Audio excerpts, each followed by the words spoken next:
Hello students, तो चलिए आज हम लोग शुरुआत करते हैं क्लास 9 के एक एकदम नए चैप्टर का, जो कि है chapter number 11 surface areas and volumes.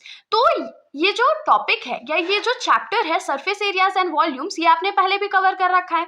तो हम लोगों को ये चैप्टर में करना क्या है, तो of course surface area find करेंगे और वॉल्यूम भी फाइंड करेंगे। सरफेस एरिया कितने टाइप का होता है, तो दो टाइप का होता है। एक टोटल सरफेस एरिया होता है, एक कर्व्ड सरफेस एरिया होता है। वॉल्यूम तो एक ही टाइप का होगा ना, ठीक है, इतना समझ में आता है। लेकिन ये चैप्टर हम लोग पढ़ते क्यों हैं, तो इसके पीछे बेसिक लॉजिक क्या है कि ये चैप्टर जो है वो बहुत ज़्यादा इंपॉर्टेंट टॉपिक होता है एग्जाम्स के लिए। क्यों एग्जाम्स के लिए? क्योंकि इस चैप्टर में इतने सारे फॉर्मूलाज होते हैं जिसको एमसीक्यू करके भी पूछा जा सकता है और क्वेश्चन सॉल्व करके भी दिया जा सकता है। तो इसीलिए एग्जामिनेशन के लिए ये चैप्टर जो है वो बहुत ज़्यादा इंपॉर्टेंट और बहुत ज़्यादा इंटरेस्टिंग चैप्टर भी है।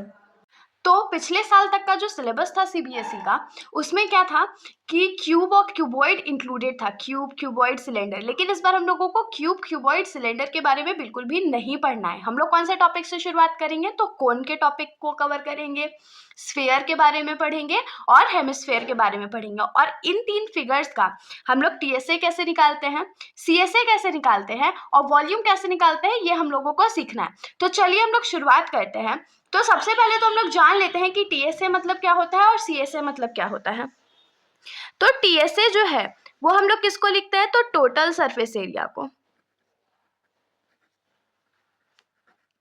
और सीएसए जो है वो हम लोग किसको लिखते हैं, तो कर्व्ड सरफेस एरिया को।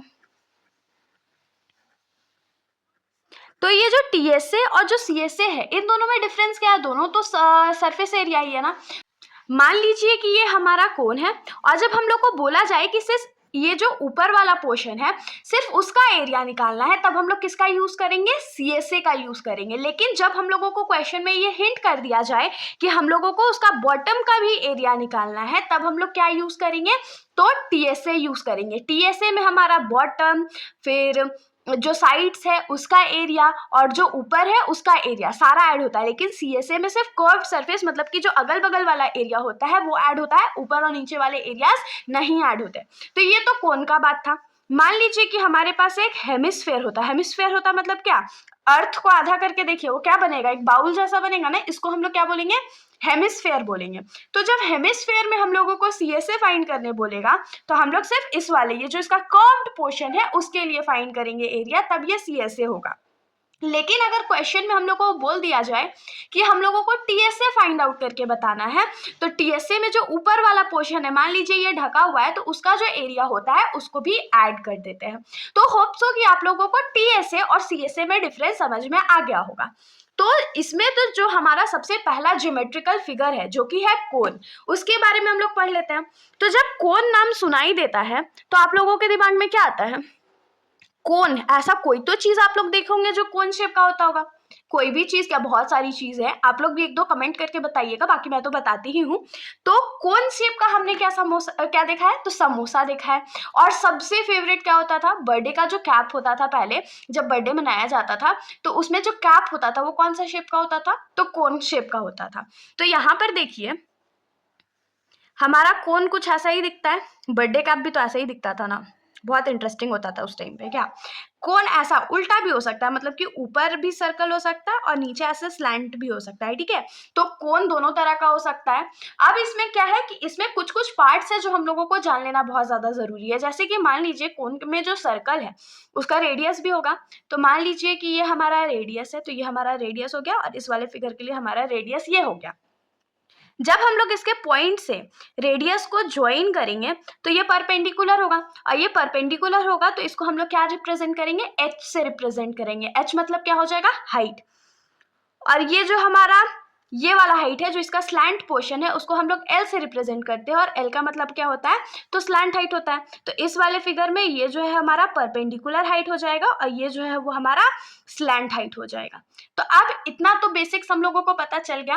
तो अब हम लोग इसमें क्या करते हैं, सीएसए फाइंड करते हैं। तो सीएसए फाइंड करने के लिए हमारा जो कोन का फॉर्मूला है वो क्या है, तो पाई आर एल। पाई मतलब क्या होता है, तो 22/7 भी होता है, 3.14 भी आप लोग वैल्यू ले सकते हो।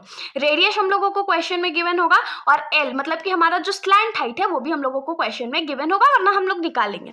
फिर आते हैं हम लोग टीएसए पे। तो टीएसए ऑफ कोन क्या होता है? सोचिए सोचिए, जल्दी सोचिए, टीएसए ऑफ कोन जो है हमारा वो क्या हो सकता है? तो देखिए यहाँ पर मैं आप लोगों को एक ट्रिक बताती हूँ। टीएसए ऑफ कोन जो है वो हमेशा हम लोगों को याद नहीं रहता है। उसके लिए हम लोग क्या कर सकते हैं, सबसे पहले तो सीएसए लिख लेते हैं प्लस, क्योंकि उसमें नीचे टीएसए में नीचे वाला जो सर्कल है उसका भी तो एरिया ऐड होगा ना, इसीलिए यहाँ पर ये क्या हो सकता है, तो पाई आर स्क्वायर हो सकता है। अब अगर इन दोनों में से हम लोग पाई कॉमन ले ले और आर कॉमन ले ले तो क्या बचेगा यहाँ पर, एल प्लस आर। तो ये हमारा क्या हो जाएगा, टीएसए ऑफ कोन का फॉर्मूला।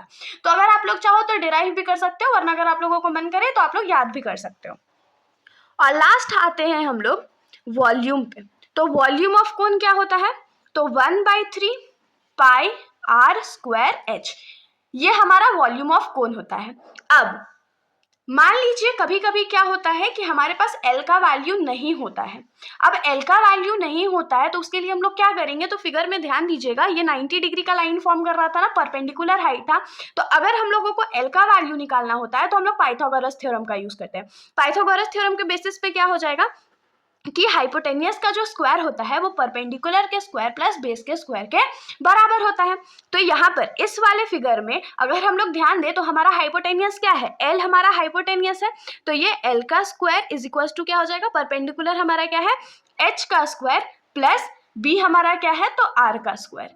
ये हमारा एक बहुत ज्यादा इंपॉर्टेंट फॉर्मूला है। और अगर यहाँ से हम लोग L का वैल्यू निकाले तो कैसे निकाल सकते हैं, L जो हो जाएगा वो क्या हो जाएगा, तो root under H square plus R का स्क्वायर। ये हमारा स्लैंट हाइट का फॉर्मूला है और आगे क्वेश्चन सॉल्व करने में ये हम लोगों को बहुत ज्यादा काम में आने वाला है।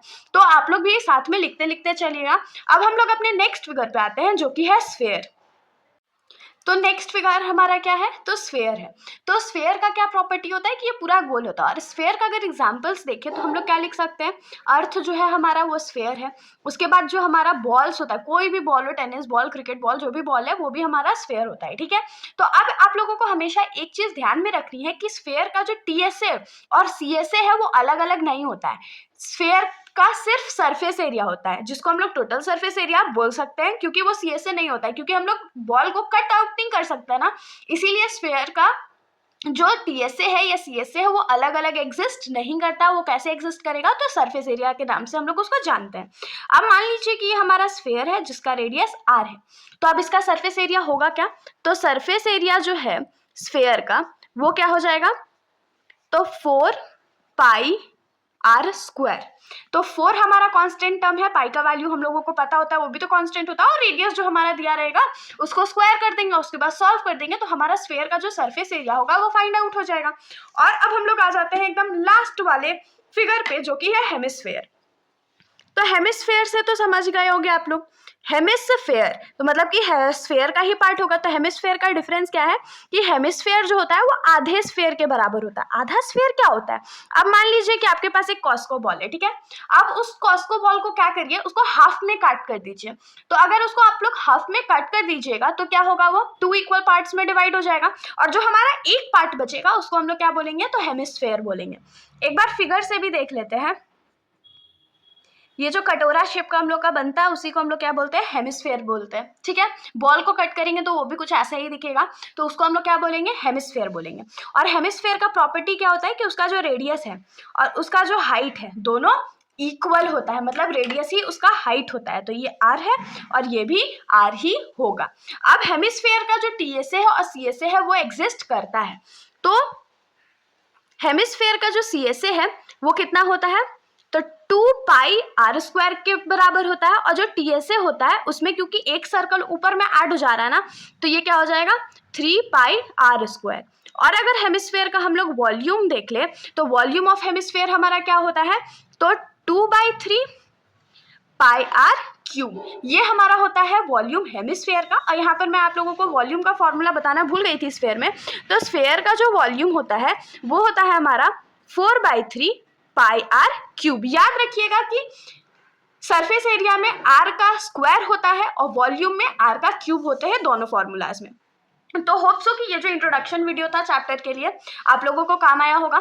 नेक्स्ट डे से हम लोग क्या शुरुआत करेंगे, तो एक्सरसाइज के जो क्वेश्चन है उसका शुरुआत करेंगे। तब तक के लिए अगर वीडियो अच्छी लगी, एक्सप्लेनेशन अच्छा लगा तो वीडियो को लाइक करिएगा और मेरे चैनल को बिना सब्सक्राइब करे कहीं भी मत जाइएगा। Thank you.